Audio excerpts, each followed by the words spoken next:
Chapter 1. The Sound of Shattered Glass by the Docks. The freezing, early winter rain of London poured down upon the muddy alleys of the East End, where the River Thames exuded a pungent stench of damp moss and oil from the anchored ocean liners. A thick, ashen fog, intertwined with coal smoke from the industrial factories, blanketed every corner, turning the surrounding world into a hazy, dismal painting. Inside a small shop tucked deep at the end of a narrow alley by the docks, the soft, steady grinding of a mechanical glass polishing disc rhythmically cut through the heavy silence. Cordelia Barlow's shop was utterly impoverished. The old stone walls were stained dark with soot, and the dilapidated roof occasionally let freezing raindrops fall onto the rough wooden floor. Yet this place was a world of pure light and miracles. On the coarse oak table, dozens of meticulously ground glass lenses were lined up, each reflecting the faint glow of a half-empty kerosene lamp. Cordelia's slender hands, though wrapped in rough, pale brown leather gloves, worked with absolute precision on the mechanical grinding wheel. She used the steady force of her foot to pedal the brass disc in circles, utilizing ultrafine emery dust and crushed diamond powder to grind the curved surfaces of large telescope lenses. The art of grinding glass demanded intense concentration and extraordinary patience. A deviation as small as a tenth of a hair's breadth on the convex surface could refract a beam of light off course, ruining the telescope's entire focal point. Her father, Arthur Barlow, was once the most brilliant optical surveyor of the Royal Navy, a man who had dedicated his life to studying refractive lens surfaces for maritime telescopes to guide fleets through violent storms. But tragedy struck when a large warship sank after hitting a reef in the foggy night, and the treacherous Hector Ainsworth falsely accused Arthur of producing faulty navigational lenses that skewed the coordinates. Her father died in resentment and poverty in exile, leaving Cordelia and her little sister Rosie orphaned and penniless in a prejudiced London. The elite society of Mayfair and the Optical Council immediately blacklisted them, seizing the family's grand glass workshop. Stripped of all assets, Cordelia was left with only this crumbling grinding shop as their sole lifeline to feed herself and her young sister. Rosie Barlow, a 10-year-old girl with cheeks flushed red from the cold, sat on a low wooden stool beside a small fireplace where only a few embers were slowly dying out. She was intently combing soft cotton threads to clean the surfaces of smaller lenses, her wide eyes occasionally glancing at her older sister with worry. The room was far too cold. The north wind howling through the cracks of the rotting wooden door made both sisters shiver violently from time to time. Cordelia looked up from the grinding disc, offering a warm smile to reassure her sister. "Just endure it a little longer, Rosie. I have finished the refractive surface of this final converging lens. Tomorrow, when the lawyer Mr. Gifford collects this navigational lens for the merchant navy and pays our wages, we will have enough money to buy a large sack of coal and a hot pot of potato soup for dinner. I promise our room will be much warmer tonight." She gently stroked Rosie's tangled hair. Her voice always carried the power to soothe the little girl's fears during these bleak winter days. But that promise of peace was snuffed out before it could be fulfilled when the shop's wooden door was violently shoved open, crashing against the stone wall with a thunderous thud. Lord Hector Ainsworth strode in, trailed by two burly servants cloaked in thick black wool. Hector was a middle-aged nobleman, his face deeply etched with lines of arrogance, greed, and cruelty. He was the distant cousin of the Duke of Ravenstone, a man who constantly schemed to seize control of the estate and the ancient Ravenstone Observatory. Hector walked with heavy, haughty steps, his polished leather boots striking the damp floor like a declaration of his absolute power over the two vulnerable girls. He cast a look of utter contempt around the impoverished grinding shop before his eyes settled on the half-assembled telescope lenses on the wooden shelves. Approaching Cordelia's workbench without a word of greeting, Hector forcefully used his silver-tipped cane to sweep the glass lenses off the shelf, sending them crashing into a filthy puddle on the floor. The shattering sound pulverized the room's rhythmic silence. Rosie let out a small cry and ran to bury her face in Cordelia's waist. Cordelia instantly stepped in front to shield her sister, her slender back standing arrow-straight, her eyes cold and unwavering as she looked directly at Hector without a trace of fear or submission. Hector sneered mockingly, pointing his cane at her face. "Cordelia Barlow, daughter of a trader, I have come to inform you that I have purchased the entire debt of this glass shop and the lease from your former landlord. From today onwards, the rent is tripled. Either you hand over 50 golden sovereigns right now, or I will throw both of you out onto the filthy docks tonight." Cordelia's hands tightened into fists beneath her frayed gray cotton apron, desperately clinging to the last shreds of the Barlow family's dignity. She did not beg. On the contrary, her voice remained remarkably composed yet razor-sharp. "Lord Ainsworth, my lease is still valid for another 3 months, and the rent was clearly agreed upon in a written contract signed by the former landlord. You have no legal right to unilaterally increase the rent and evict us without a court order. My father has passed away, but the laws of this country still protect honest citizens from those who use power to plunder the weak." Hector's face flushed red with anger at the poor girl's stubbornness and resilience. He let out a coarse bark of laughter and mocked, "The law? There is no law that protects the daughter of a traitor and starving, penniless brats. If you have no gold, I will confiscate whatever is of value here myself." With that, Hector stepped toward the wooden cabinet behind her and roughly snatched the wooden chest containing the glass-grinding formulas and refractive lens blueprints that her father had drawn for her before his death, the last and most precious keepsake of her family. The blueprints featured exquisite strokes detailing the converging lenses that captured Starlight, a priceless masterpiece of optical grinding art. Cordelia lunged forward to retrieve it. "Do not touch it.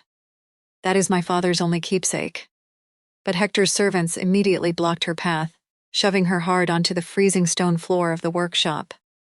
Rosie sobbed loudly, running over to support her sister. Hector held the chest in his hands, smiling triumphantly. "This chest will offset a portion of your rent debt. I am giving you until the end of this week to pay the remaining gold, or you shall face the consequences." He turned and walked away with his lackeys, their mocking laughter fading into the freezing rain outside. Cordelia knelt on the icy stone floor, her shoulders trembling slightly with rage and helplessness, but she quickly bit her lip to stop the tears from falling in front of her sister. She stood up, brushed the dirt from her worn dress, hugged the sobbing Rosie tightly, and whispered, "Do not cry, Rosie, my dear sister.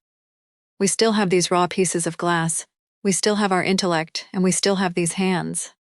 As long as we do not give up, no cruel man can defeat us. I will find a way to reclaim our father's chest and protect you." She stared blankly at the empty doorway where Hector Ainsworth had just departed, her gaze as cold and resolute as steel. She knew that the battle to defend their honor and their lives had only just begun, and she would never bow down to this cruel fate. Chapter 2. The contract in the shadows. The dark carriage bearing the great bare crest of the Ainsworth family rolled slowly through the muddy, gloomy streets of the East End docks. Inside the luxurious yet chilling carriage, Gabriel Ainsworth, the Duke of Ravenstone, leaned back against the dull gray leather upholstery. His face was brooding, sharply sculpted like ancient granite, and his ash-gray eyes stared blankly out the glass window. To Gabriel, the outside world was filled with invisible perils. The brutal Peninsular War and the horrific military phosphorus magnesium explosion at Waterloo had left a bleeding psychological wound in his soul. Photophobia, an intense, terrifying phobia of bright light.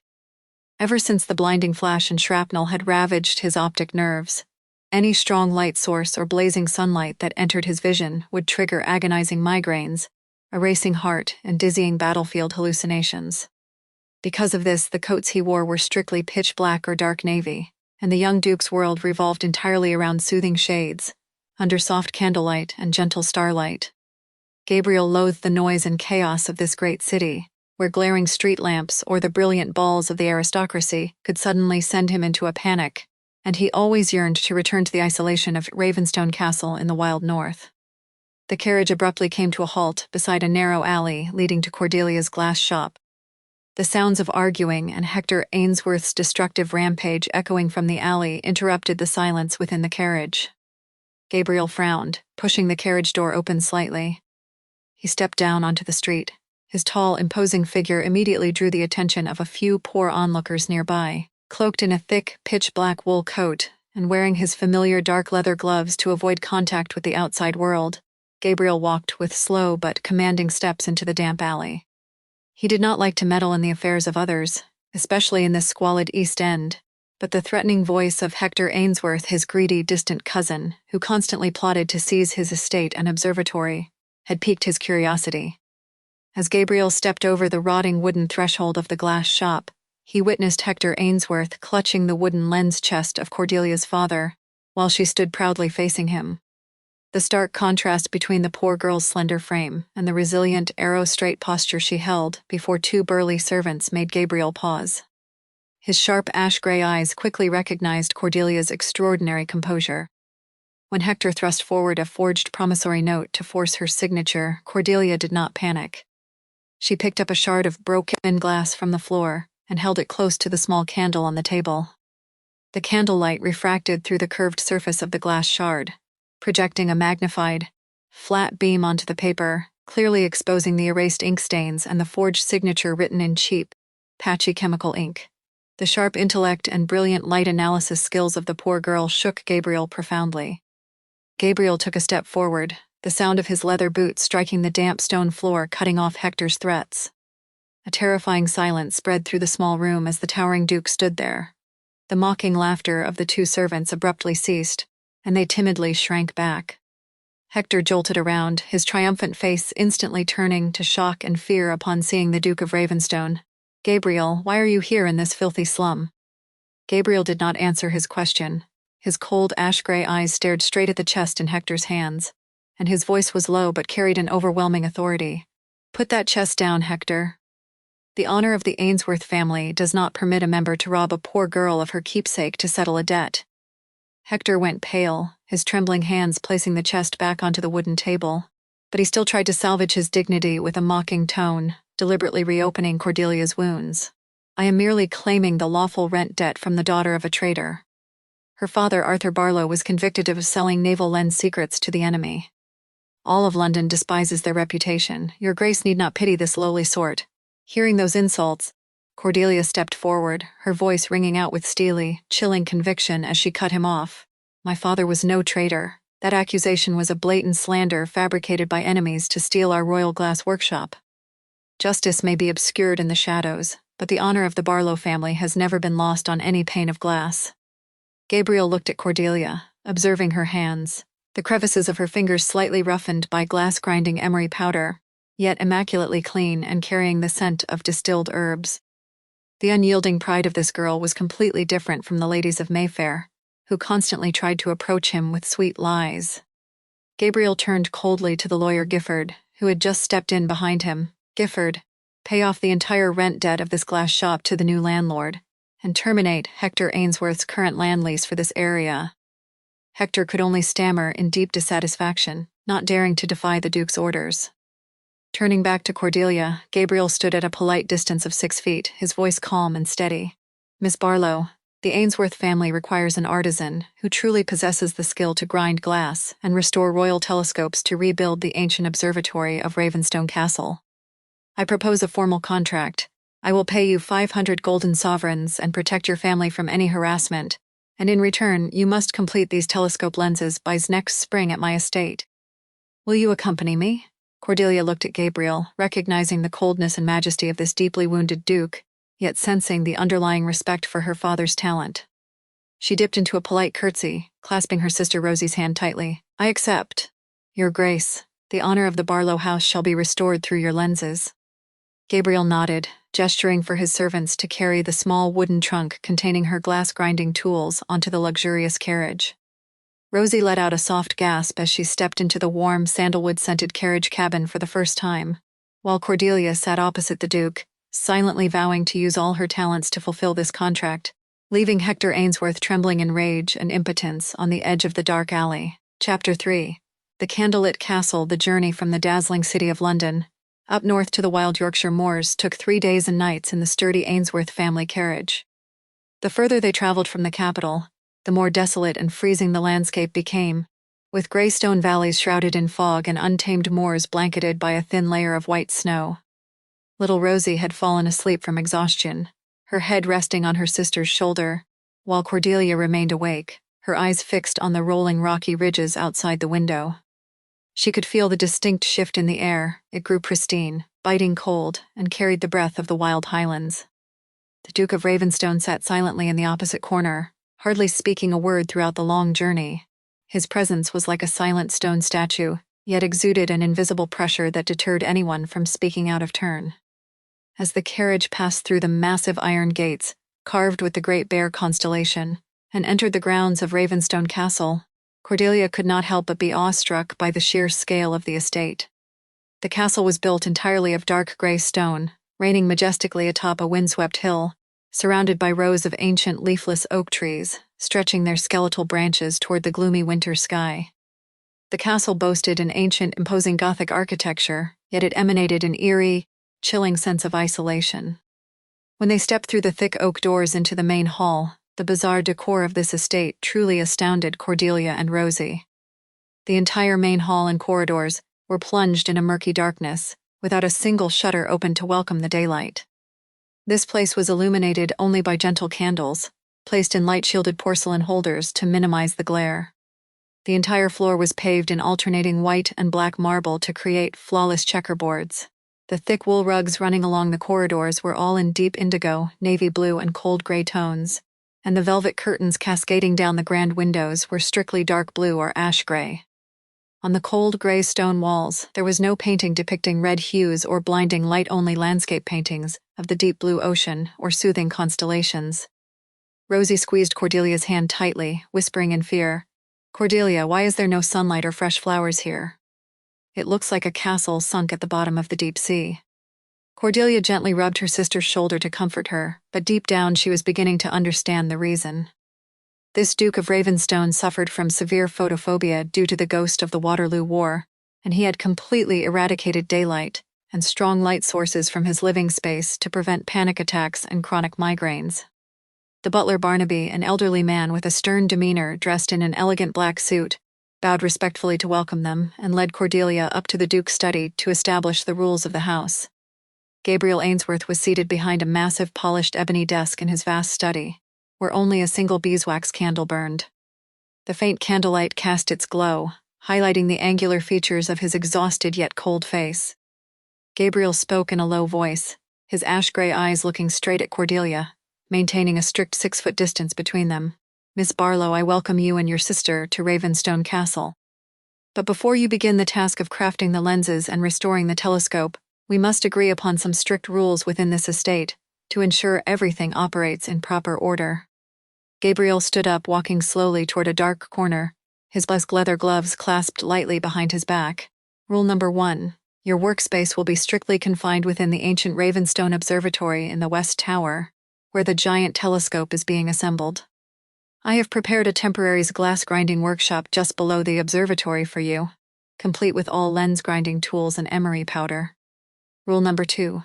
You must absolutely not bring any strong light sources, phosphorus lamps, or highly luminescent flammables out of your workspace, and you must absolutely not allow any bright light to spill into the main corridors of the castle. I demand absolute darkness and silence to protect my vision. Rule number 3. You and your sister are not permitted to wander into my private quarters in the East Wing, without my direct permission or that of the butler Barnaby. And finally, unless it concerns the progress of the lens crafting or an absolute emergency, you have no need to see me. Cordelia stood tall, listening to Gabriel's every word with intense focus. She did not feel insulted by those cold rules. On the contrary, she recognized this as the necessary defense of a man who had suffered too much trauma and lived in melancholy for too long. She looked straight into his eyes, her voice clear yet resolute. "I understand and completely agree with your rules, Your Grace. I am a lens grinder and I understand the nature of light and shadow. My father used to teach that a single stray beam of light can ruin an entire celestial observation. I will ensure that all glass grinding work takes place strictly within the West Tower Observatory, without disturbing the silence and darkness of this castle." Gabriel looked at her, a flicker of surprise crossing his cold, ash-gray eyes as he saw her accept his stringent demands so calmly and professionally. He gave a slight nod. "Very well, the butler Barnaby will escort you to the observatory to inspect the condition of the telescope. Mr. Gifford will prepare the contract documents and present them to you for signing tomorrow. You may begin your work whenever you are ready."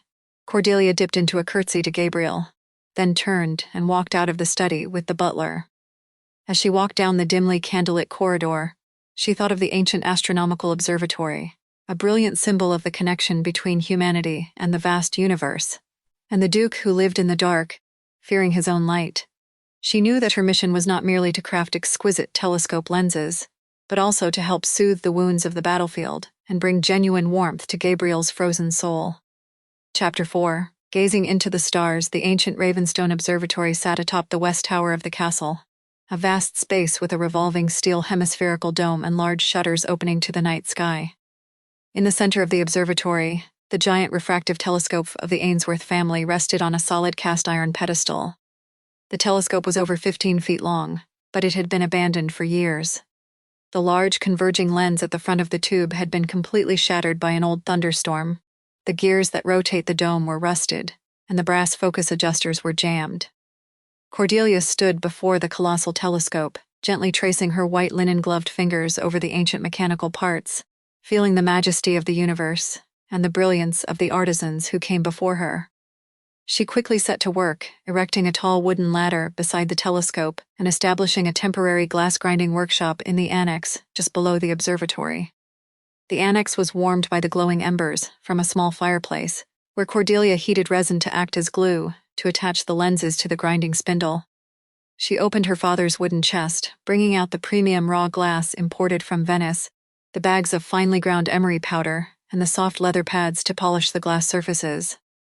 To grind the large converging lens with a flawless focal point, Cordelia had to work continuously for many hours, her feet steadily the spinning brass grinding disc, her hands moving the piece of glass along precise mathematical curves.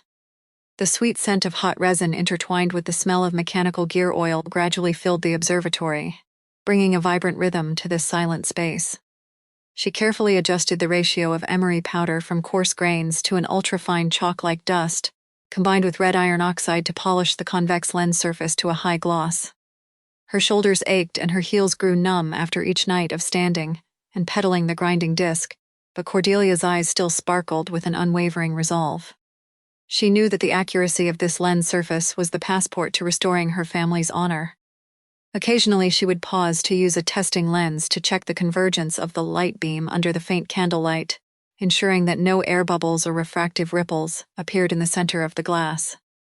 In the first few weeks, Gabriel Ainsworth frequently appeared at the observatory during the night. He never stepped close, always lingering far away by the entrance or hiding within the shadows of the stone pillars, quietly watching Cordelia work. The gentle hiss of the glass-grinding disc and the rhythmic creaking of the gears created a soothing sound, breaking the chilling silence of Ravenstone Castle. Gabriel stood still as a shadow in his dark coat, his ash-gray eyes observing the swift, graceful movements of Cordelia's hands. He clearly saw the deep blue starlight shining through the dome's slit onto her hair, highlighting her pure complexion and the determination on the poor glass grinder's face.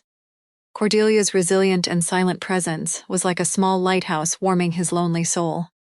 He recalled the brutal sounds of the battlefield, the roar of artillery, and the agonizing screams. Yet here in this dark observatory, the peaceful rhythm of the glass grinding and her quiet focus brought him a profound sense of peace, like a soothing medicine for his bleeding psychological wounds. Late one night, when the clear Yorkshire sky was brimming with tens of thousands of twinkling stars, Cordelia was climbing the wooden ladder over 10 feet high to install the newly finished converging lens onto the front of the telescope tube. This was the heaviest and most crucial component, requiring her to use both hands to support the heavy lens, while simultaneously using brass screws to secure it to the rim of the tube. Working at that height was incredibly dangerous, especially when her arms were already aching from a full day of grinding glass. As she strained to tighten the final screw, the wooden ladder beneath her feet suddenly slipped slightly on the polished marble floor. The entire ladder tilted violently, and Cordelia lost her balance completely, tumbling from the high ladder with the precious glass lens in her hands. In that life-or-death moment, Cordelia thought only of protecting the converging lens from shattering on the stone floor. Just as she was about to hit the ground, a tall, dark figure dashed forward. Gabriel Ainsworth did not hesitate over distance or boundaries. He lunged and caught her fully in his arms. The momentum of the fall sent both of them tumbling onto the thick wool rug laid across the observatory floor. Gabriel's strong, solid arms held her waist tightly, while his black leather-gloved hands shielded her head from striking the iron pedestal of the telescope. The glass lens clutched tightly to Cordelia's chest remained entirely intact. They lay closely beside each other on the thick rug, their ragged, rapid breaths mingling under the soothing starlight. The distance between them was closer than ever before. Gabriel could clearly feel the softness of Cordelia's body and the warm heat of her skin radiating through her thin dress. His ash-gray eyes widened beneath the starlight, cold sweat beading on his forehead, his chest heaving violently from the desperate dive. The scent of pine resin and pure herbal oil on her hair wafted directly into his senses, completely dispelling his usual suffocating anxiety. Gabriel felt a vibrant, trembling heartbeat rush through his body, an unprecedented warmth melting the glacier within the lonely Duke's heart. He realized that this contact with her did not bring discomfort, but rather a genuine salvation for his traumatized soul. They looked at each other under the stars, silently feeling the erratic beating of one another's hearts. Gabriel slightly loosened his grip, but kept one hand on her waist to steady her, his ash-gray eyes shining as he looked at her, and asked softly with deep concern, "Are you all right, Cordelia? Is the lens safe?" Cordelia hurriedly nodded, clutching the lens to her chest. "I am all right, Your Grace. The lens is completely intact. Thank you for saving me." Gabriel let out a soft sigh of relief, and in that moment, he wished this peaceful second would last forever beneath the wild, starry night sky.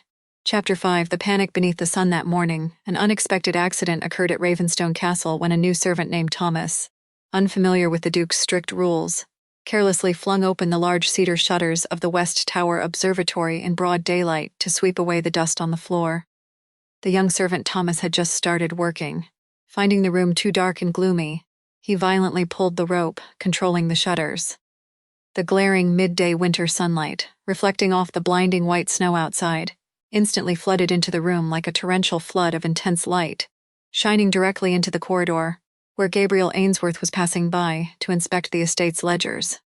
The sudden blinding light and the extreme reflective glare triggered a severe photophobia panic attack in the Duke's mind. His face instantly drained of color, his ash-gray eyes contracted in agony, and a horrific migraine crashed down upon his head like a hammer blow. The memories of the terrifying phosphorus explosion at Waterloo vividly resurfaced before his eyes. Blinding flashes, the deafening roar of artillery, the dazzling magnesium fire incinerating the trenches, and the sensation of his eyes being scorched by the heat consuming his reason.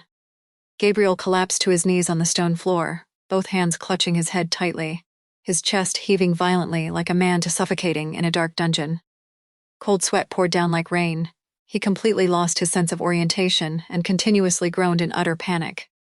The chaotic sounds of the old battle came rushing back, crushing his eardrums, the neighing of horses amidst the smoke and the roaring screams of besieged comrades. Terrified, Thomas dropped his broom to the ground, creating a piercing noise that only worsened Gabriel's agony. The young servant stood frozen in place, completely at a loss on how to handle his master's horrific panic attack. Cordelia, who was inspecting rough glass shards in the annex, heard Thomas's soft cry and the crashing sound of ledgers falling onto the gray stone corridor. She immediately dashed outside and witnessed the sight of Gabriel kneeling against the wall corner, his entire body trembling violently under the harsh sunlight streaming through the wide-open window. Without a single second of hesitation or fear of the Duke's authority, Cordelia instantly lunged forward to stand before him. She used her petite body to shield Gabriel's face from the sunlight, quickly removing her thick, pitch-black wool shawl and wrapping it tightly over his trembling eyes to restore the safety of darkness to him. She gently used her soft hands to cup his freezing cheeks, pulling his head to rest on her shoulder to shelter him from every ray of light. Her voice rose soft and rhythmic like the shuttle of a glass grinder. "Gabriel, listen to me. You are at Ravenstone Castle in the safety of your estate. That sunlight is just the winter snow in the courtyard. Keep your eyes closed beneath my shawl and focus on your breath. Inhale slowly, exhale smoothly." To help him reorient to reality, Cordelia took Gabriel's freezing bare hands and placed them against her chest, letting him feel her steady heartbeat and the warmth radiating from her. She continuously whispered soothing words, pulling his reason away from the Waterloo trenches ablaze with phosphorus fire. The warmth and the comforting scent of distilled herbs on Cordelia's skin instantly enveloped Gabriel, easing the tension of his severely traumatized optic nerves. Her clear voice acted as a guiding thread, pulling him out of the desolate, smoke-filled battlefield of bombs and bullets. Gabriel gasped for breath, his hands unconsciously gripping her shoulder tightly, as if searching for a sole lifeline amidst the ocean of blinding light engulfing him. The Duke's breathing gradually slowed under the warm darkness of the wool shawl, his chest ceasing its violent heaving. As the panic retreated, Gabriel softly rested his head on her shoulder, feeling the bodily warmth and extraordinary composure of the poor girl who had saved him once again. The comforting heat transferred through the fabric barrier brought a profound solace that no renowned doctor in London could ever achieve with opium or brutal medical treatments. To soothe him completely, Cordelia supported him back to his isolated study, which was immersed in warm darkness, seated him on the large gray leather armchair, and offered him a warm cup of chamomile tea that emitted a fragrant, light wisp of steam. She sat beside him on a low stool, using her gentle voice to describe the beauty of the night and the starlight to him, directing his thoughts far away from the old battlefield. "Gabriel, I know the daylight brings you fear, but let me tell you about the true night. The night is not merely the chilling silence of loneliness. It is a soft velvet curtain shielding all things to rest after an exhausting day, an expansive space where twinkling stars are like raw diamonds meticulously ground to guide travelers across the desolate seas. And the starlight is never blinding like phosphorus or artillery fire. It is a soothing, crystal-clear beam of light, traveling across millions of light years to bring the hope of love's immortality. Beneath our telescope, the stars will appear as gentle as morning dew, reflecting the purest metallic sheen, never harming your eyes. You can gaze upon the brilliant Milky Way without suffering any pain." Cordelia's vivid poetic words painted a magnificent night sky in soothing colors within Gabriel's mind, warming his lonely soul. Gabriel opened his eyes beneath the dimming wool shawl, looking at Cordelia sitting beside him, her face appearing gentle under the flickering candlelight. In an unconscious moment, Gabriel reached out his long, bare hand and lightly touched her soft fingers.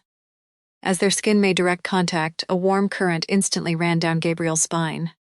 There was no panic or nausea, only absolute peace. He squeezed her fingers gently, speaking in a hoarse, trembling voice filled with emotion. "Thank you, Cordelia. You are the only lens that brings peaceful light to my dark life. With you by my side, I no longer feel the darkness as a prison." Cordelia looked at him, feeling the absolute trust and deep affection hidden beneath the cold exterior of the Duke of Ravenstone, and a sweet, indescribable flutter swelled in her heart. Chapter 6. The Contract of Revenge. In the days that followed, the Ravenstone Observatory was filled with soft laughter and a warm, slow-burn atmosphere between Gabriel and Cordelia. Their closeness grew as they adjusted the telescope's focal parameters together each night beneath the stars. However, that brief peace was instantly shattered when Lord Hector Ainsworth stealthily returned to the castle, under the guise of auditing the family estate before the estate council's appraisal. Hector was actually plotting to frame Gabriel for madness to seize the entirety of Ravenstone Castle and sell the observatory's land to mechanical textile factories in the north. To prepare for this scheme, Hector had quietly investigated and learned that Gabriel trusted Cordelia deeply. He calculated that if he could destroy this relationship, the glass-grinding girl would leave immediately and take her unique telescope restoration skills with her, causing Gabriel to fail the upcoming will appraisal before the estate council. He snuck into her workspace at the grinding shop late at night, placing an exquisitely forged document on her lens-weaving table. The forged document was designed with extreme cunning. It was an old contract written in sharp handwriting that perfectly mimicked Gabriel's, addressed to the lawyer Giffard, containing a despicable message.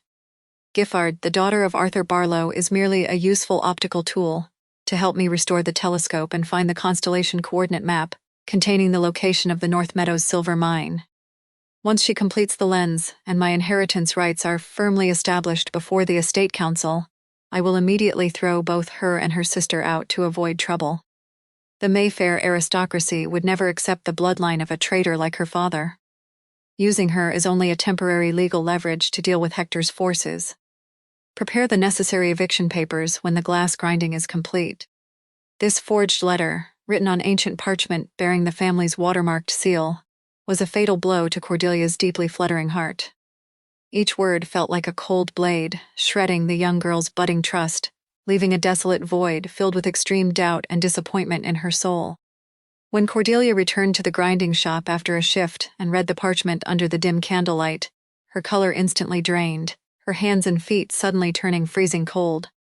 Her linen-gloved hands shook violently. She stumbled, leaning her back against the oak glass-grinding pedestal to steady herself from collapsing onto the cold floor of the damp workshop. The trust she had placed in him, the romantic starry nights filled with sharing, and Gabriel's warm, bare touch turned out to be nothing but a despicable masquerade of exploitation, serving a filthy inheritance dispute. The agonizing pain from her father's past betrayal and slander rushed back, suffocating the young girl's reason. She remembered the contemptuous glares of the Royal Navy officials years ago, when they threw her father's technical notebook to the ground, calling him an incompetent traitor. She told herself she had been too naive to believe the sweet words of an arrogant duke. Little Rosie walked into the workshop, and seeing her sister trembling by the grinding table, ran over to grab her hand and asked worriedly, "Cordelia, what is wrong? Your hands are so cold. Has something happened to us?" Cordelia hurriedly hid the letter in her pocket, forcing a strained smile to reassure her sister. "It is nothing, Rosie, I am just a little tired." Do not worry, but in her heart, a definitive decision had been made. She could not continue to stay in this castle to be used as a convenient pawn, and then discarded when she lost her value. That evening, when Gabriel walked into the observatory with a radiant expression to present her with an exquisite silver hairpin, carved in the shape of the Great Bear constellation as a gift for finishing the main lens, he was instantly met with absolute coldness and rejection from Cordelia. She stood behind the large telescope tube, her eyes as cold as winter ice, maintaining a strict 10-foot distance, and answered him only with perfectly professional, yet utterly distant pleasantries. She tightened her white linen gloves, rejecting all of his explanations or attempts to touch her. Her sudden coldness was like a sheer wall of ice erected before Gabriel, deeply wounding the proud Duke's ego. Before Gabriel could ask for the reason, Cordelia proactively stepped forward, dipped into a cold curtsy, and spoke in a steady, professional yet utterly distant tone. "Your Grace, to accelerate the lens crafting progress and ensure the utmost concentration, I propose moving all the glass grinding tools and my sister Rosie to the isolated small cottage at the edge of the northern hill, near the secondary observatory. That place is quiet and perfectly suited for the final polishing work on the lens. I will work there until the lens is completely finished, without disturbing you any further." Gabriel was stunned by her sudden request.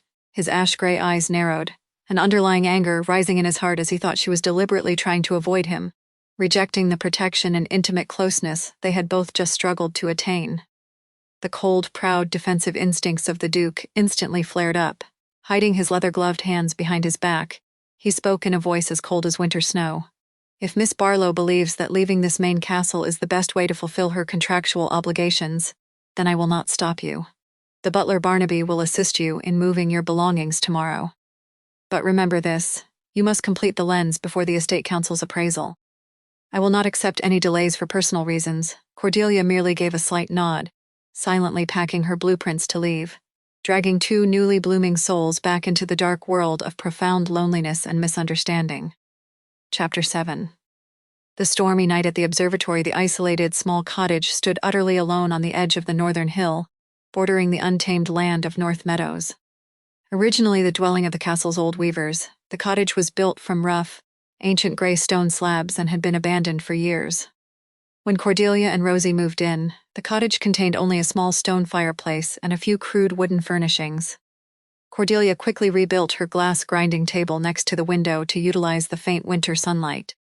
Although the space here was incredibly cramped, freezing, and lacked everything compared to the vast main castle, Cordelia still felt a sense of relief, thinking she had escaped Gabriel's sweet lies. She poured all her strength and devotion into grinding the final lens, suppressing the deep pain and disappointment in her heart. Little Rosie stood nearby, occasionally looking at the cracks in the gloomy gray stone walls and sighing softly in worry for her sister. But the harsh nature of the north dealt a heavy blow to the two sisters when a terrifying blizzard and tornado suddenly crashed down upon Yorkshire. This storm was far more violently destructive than the last, with powerful gusts of wind threatening to rip off the old weaver's roof. Thick snow fell rapidly, quickly blanketing the entire hilly region and blocking the path back to the main castle. In the middle of the night, a large ancient oak branch, weighed down by heavy snow, snapped and fell, crashing violently onto the cottage's tiled roof. A corner of the roof collapsed, creating a large gap that allowed the stormy wind and freezing snowflakes to rush into the weaving room, directly threatening the safety of the giant telescope lens, being half-assembled on the wooden rack. The moisture and the bitter cold from the storm winds could crack or coat the meticulously polished transparent surface of the glass lens in ruinous dust. In their panic, Cordelia and Rosie did not even think about warming themselves. The two sisters took off their only thick wool coats and used their thin blankets to cover and shield the lens and the blueprints from the falling snow. The weaving room became as freezing as an ice cellar. Little Rosie was so cold her teeth chattered uncontrollably, her entire body trembled violently, and her face was drained of all color. Cordelia hugged her sister tightly, trying to use the meager warmth of her body to protect the little girl beside the glass pedestal that swayed in the storm, her heart aching as she thought of their uncertain future. At the main Ravenstone castle, Gabriel could not sit still as he watched the blizzard growing fiercer outside the window. Thinking of the old small cottage on the edge of the northern hill and Cordelia's safety, his heart clenched with worry. A sharp pain pierced his chest, an overwhelming fear of losing what was most precious flooding his mind. Ignoring the butler Barnaby's pleas and his fear of the blinding flashes of lightning outside in the storm flashes that continuously struck, threatening to trigger his severe photophobia migraines, Gabriel immediately grabbed his thick black wool coat and a shaded storm lantern, rushing out alone into the blinding blizzard. The snowy wind whipped against his face, the biting cold froze his lungs, his footsteps occasionally slipping in the deep snow, but his sheer will to protect the Barlow sisters fueled him to push through the long, desolate journey. When Gabriel smashed the door open and stepped into the small cottage, he witnessed a scene that left him utterly paralyzed. The corner of the roof had collapsed, the floor was covered in snow, and Cordelia and her sister were hugging each other, trembling beside the lens pedestal wrapped in blankets and clothes. Gabriel sprang into action.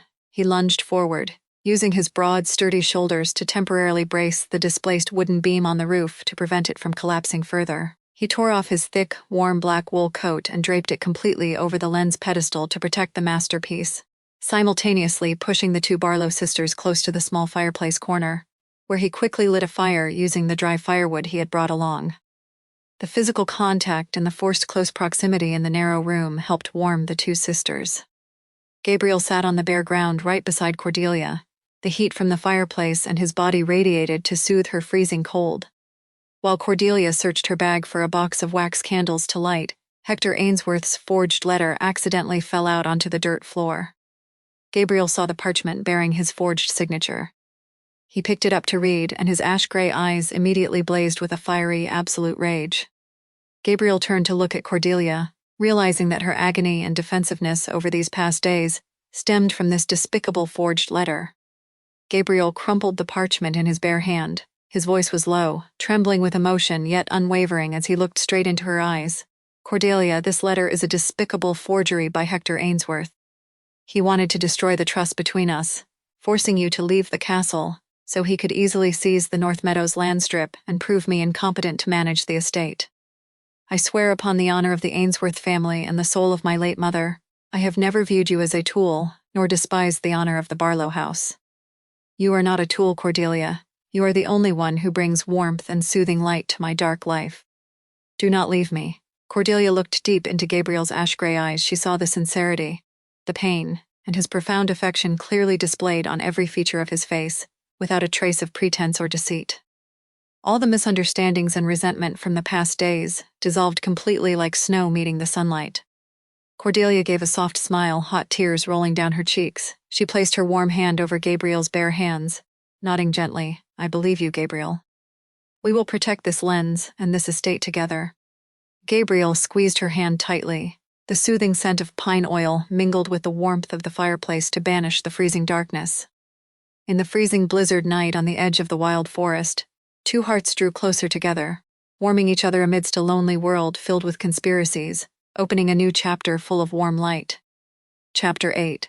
The missing will. After the blizzard passed, the isolated small cottage was swiftly repaired by the castle's servants, but Gabriel decided to bring Cordelia and Rosie back to live in the west tower of the main castle, to ensure their absolute safety under his protection.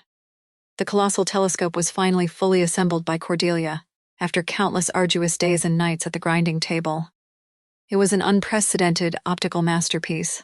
The large converging lens appeared flawlessly transparent without a single blemish, capable of magnifying starlight hundreds of times. Most notably, along the lens rim and the accompanying star coordinate blueprints, Cordelia had cleverly decoded and restored the navigational knots of the Great Bear constellation, which were the very boundary coordinates of the North Meadows land, encoded and hidden by the late Duke and her father years ago in the will. The completed telescope was assembled in the observatory, secured with two solid brass padlocks. Gabriel stood before the telescope. Although his eyes were highly sensitive to strong light, beneath the soothing starlight reflected through the lens, he could still perceive the transparent perfection of this optical creation. Little Rosie stood nearby, her face radiating with pride upon seeing her sister's masterpiece brought to a glorious conclusion. However, on the night before the delegation from the Estate Council arrived in luxurious royal carriages and examiners from the Royal Academy of Sciences, came to the castle to conduct the boundary and will appraisal, disaster struck. The clatter of horse hooves on the gravel path outside the castle courtyard signaled that the appraisal commissioners had arrived and were resting in the grand parlor. Early the next morning, the butler Barnaby rushed frantically into the study to report that the padlocks of the observatory had been brutally smashed with an iron hammer. When Gabriel and Cordelia hurried over, the giant telescope remained in its position, but the star coordinate navigational lens and the ancient star map wheel that accompanied it had completely vanished without a trace. The news quickly spread throughout the estate, causing a silent panic among the servants, and gossiping whispers began to emerge everywhere. Before Gabriel had time to investigate, Lord Hector Ainsworth immediately appeared alongside several respected elders of the Ainsworth family, led by Elder Silas Croft. Silas Croft held a large estate ledger in his hand and looked at Cordelia with utter disdain. The villainous Hector feigned immense shock and outrage, but his eyes could not conceal a gleam of ultimate triumph. Hector pointed his finger in Cordelia's face, loudly accusing her before everyone. "Elders, the matter is all too clear. The daughter of the sinner Arthur Barlow has stolen our priceless heirloom lens and star map. She conspired with the illegal glass grinders at the East End docks to smuggle the lens into the black market as revenge for her father's exile years ago. I demand the immediate arrest of Cordelia Barlow and that she be handed over to the local courts for trial. She is a direct threat to the Ainsworth family's estate." The elders of the Ainsworth family, who always harbored heavy prejudices regarding Cordelia's origins, immediately murmured in agreement. Elder Silas spoke up sharply, demanding that Gabriel expel her and hand her over to the Mayfair police at once to avoid tainting the Ainsworth family's reputation before the Estate Council delegation. Cordelia stood silently beside the empty telescope pedestal, her face composed, her back arrow straight, and her eyes coldly staring directly at Hector, without a single word of justification or panic. She knew that any words from her at this moment would be useless against the prejudices deeply ingrained in their minds, and she placed her absolute trust in the man standing before her. Gabriel Ainsworth stood tall in the middle of the large room, his towering frame exuding a suffocating pressure. The Duke's prolonged silence caused the surrounding crowd to gradually quiet down. No one dared to raise their voice again. Gabriel tightened his black leather gloves behind his back, his ice-cold ash-gray eyes sweeping over Hector Ainsworth's face, sending an involuntary chill down his uncle's spine. Gabriel spoke in a low voice that carried absolute authority.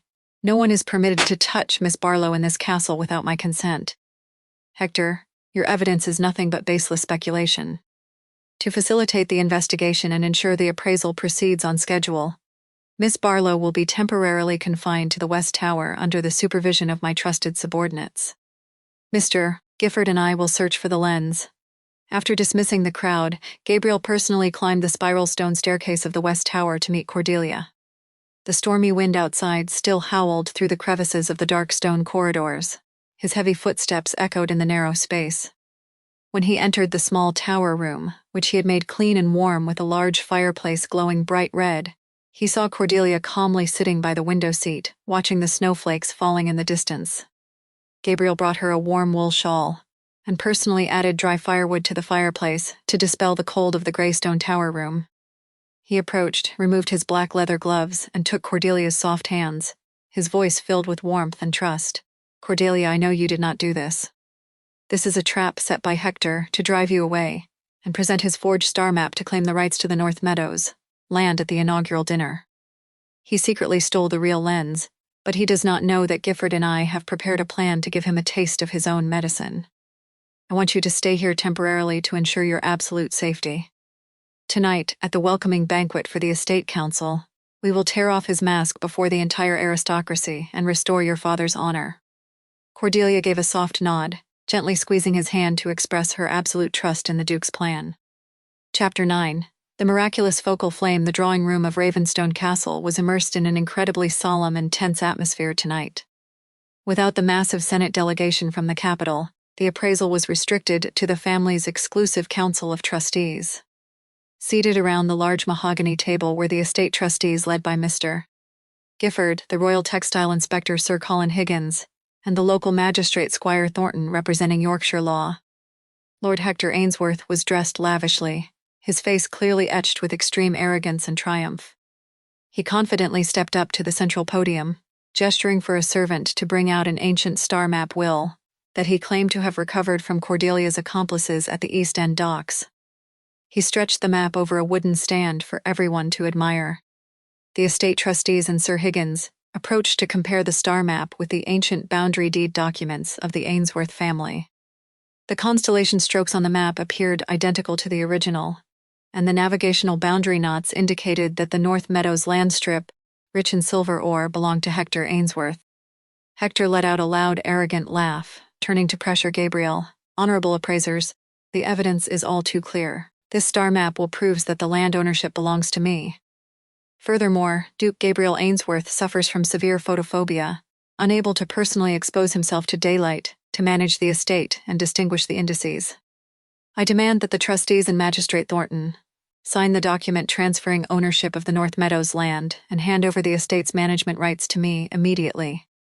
To increase the pressure, Hector secretly signaled his subordinate to bring out an extremely bright phosphorus lamp and throw open the window curtains so that the glaring moonlight and lamplight shone directly onto the central podium, intending to trigger Gabriel's photophobia panic attack before the appraisal council.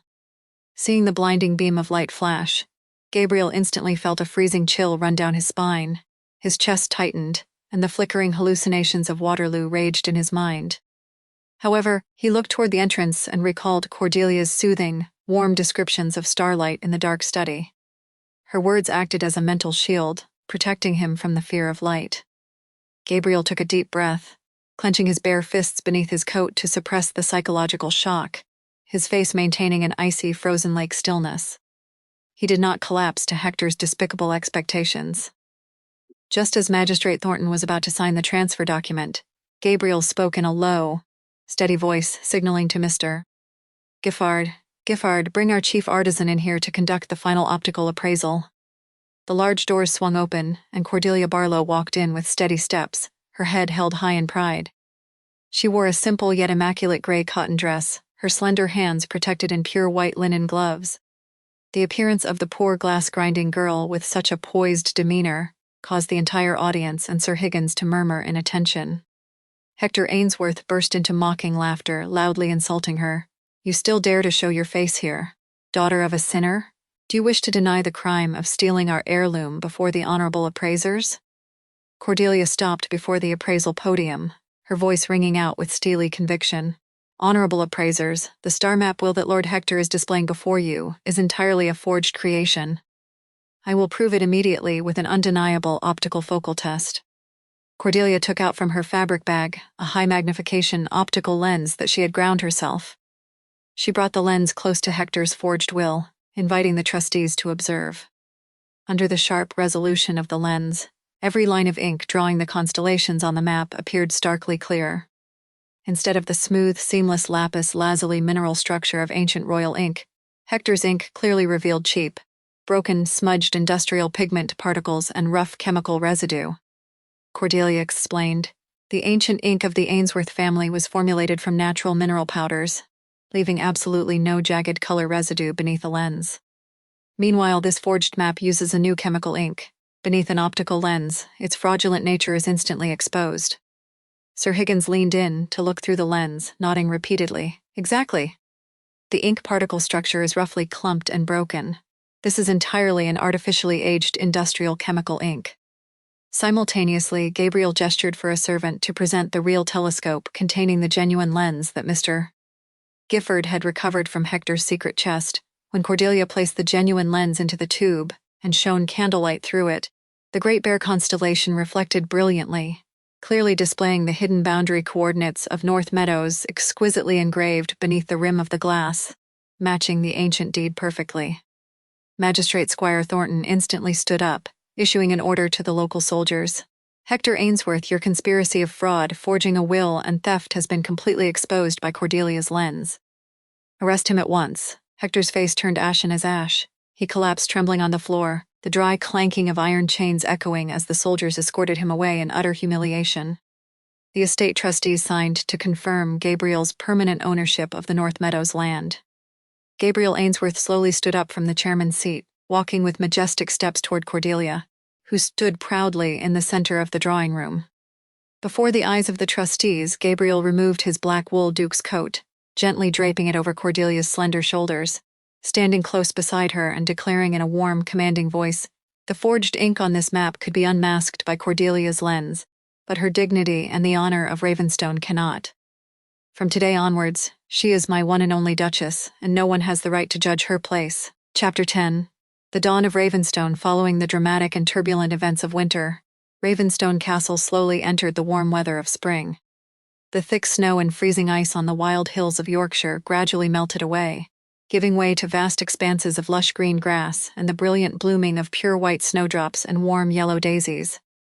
The ancient astronomical observatory was now flawlessly restored, the giant telescope gleaming beneath the warm spring starlight. Under Gabriel Ainsworth's strong direction and financial backing, the family's assets were restructured to invest in natural optical lens crafting workshops in London. Concurrently, Gabriel donated substantial funds to scientific academies, supporting the creation of Royal Naval navigational equipment, providing employment and educational opportunities for generations of poor glass grinders from the slums so they would not have to endure the agonizing pain Cordelia had once suffered. The honor of the late Arthur Barlow was fully restored before the Royal Court and the Royal Academy of Sciences Committee.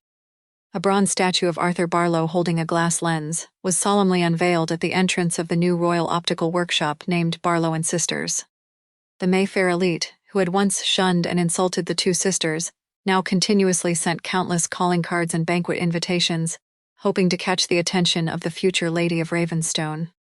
A small, simple yet incredibly cozy wedding ceremony was held at the private chapel of Ravenstone Castle, far away from the noise, gossip, and rumor columns of London society. Only a few of their closest friends were invited, including the butler Barnaby, the lawyer Giffard, and little sister Rosie, who wore an adorably tailored pale blue silk dress prepared by Cordelia herself. The chapel was decorated simply but elegantly with fresh white roses and lush green ivy branches. The gentle morning sunlight shining through the large glass windows created sparkling streaks of light on the stone altar. There were no extravagant banquets, no noisy bustling crowds, only the sacred peaceful atmosphere of a true sanctuary of healing. Gabriel Ainsworth stood by the chapel's stone altar, wearing an exquisitely tailored black duke's suit. His face was composed, but his sharp ash-gray eyes shone with profound warmth and overwhelming anticipation as he watched the chapel's wooden doors slowly open. Cordelia Barlow walked down the aisle, led by Rosie. She wore a smooth cream silk wedding gown, her hair neatly braided and adorned with small white roses and an exquisitely carved antique silver hairpin, her mother's keepsake. Her slender hands remained wrapped in clean white linen gloves. As she approached the altar, she looked up at Gabriel, offering him a gentle smile that completely melted away the remaining gloomy shadows in his mind. As the priest began to read the sacred vows, a profound silence enveloped the small chapel. Gabriel looked at the woman standing before him, realizing that his affection for her had transcended all boundaries of past trauma and psychological wounds. Cordelia was not a tool. She was a peaceful haven, the only person who brought vibrant colors and a warm rhythm to his dark, monochromatic life. He did not want a cold property arrangement or an arranged marriage contract. He wanted to share his entire life, heart and soul with her. To truly cross the boundary of his psychological trauma, he decided to take a definitive action. Before exchanging the wedding rings, Gabriel paused for a beat. He looked straight into Cordelia's eyes, and before the astonished gazes of the butler Barnaby and the lawyer Giffard, Gabriel slowly removed his familiar black leather gloves, placing them on the stone altar. He rejected the protection of the gloves and the safe distance, voluntarily offering his bare hands, slightly pale and trembling faintly with emotion, to Cordelia, ready to receive her warmth without any defense. Cordelia smiled warmly, her eyes sparkling with tears of happiness. Without a second of hesitation, she also removed her white linen gloves, placing them beside Gabriel's on the stone altar. She gently placed her warm bare hands into his bare palms. As their skin made direct contact for the second time, a soft crimson blush spread across her cheeks, and a gentle warmth instantly ran through Gabriel's body. There was no panic, no feeling of filth or suffocation. There was only the absolute warmth, smoothness, and cleanliness of the girl's skin, carrying the scent of pine oil and herbs. The heartbeats of the two slowly synchronized into a steady rhythm, like two flawless lenses being concentrically focused upon the single axis of life. After the wedding ceremony, Gabriel and Cordelia walked hand in hand beneath the shade of the ancient oak tree in the castle's spring garden, where the cheerful chirping of birds welcomed the warm new spring, and the wind rustled through the flower beds. Gabriel walked closely beside her, their bare hands tightly intertwined without a single gap. There was no longer a need for the 6-foot distance rule. Gabriel looked at the yellow daisies blooming along the path, then turned to look at his beautiful wife, a radiant smile of unprecedented happiness appearing on his face. He spoke in a warm, deep voice overflowing with peace. Red was once a nightmare and a darkness that engulfed me, Cordelia. But when I see that color upon your fingers, it is nothing but the warmest and sweetest love to soothe my soul. You are the salvation of my life.